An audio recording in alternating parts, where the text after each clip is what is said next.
हिमालको काखमा बसेको एउटा पुरानो गाउँ पहाडी ठाउँ जहाँबाट धेरै मानिसहरू बसाइ सरेर गइसकेका थिए। पुराना घरहरू मात्र थिए। त्यहाँ एउटी बुढी आमा आफ्नो छोरोलाई सम्झिँदै थिइन्। कहिले आउला मेरो छोरो? सहर गएको नि 5 वर्ष भइसक्यो, एकपल्ट पनि फर्किएर आएन। उता छोरो सहरको व्यस्तता र अफिसको कामले उता छोरोलाई कहिल्यै फुर्सद हुँदैन थियो।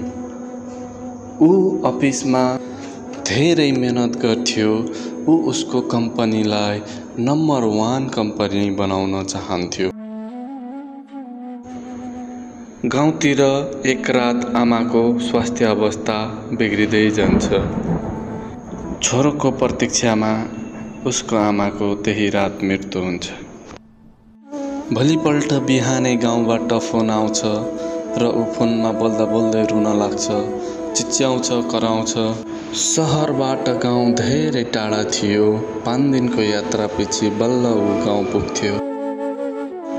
रवि घर आइपुग्छ र आमालाई बोलाउन लाग्छ। आमा, आमा।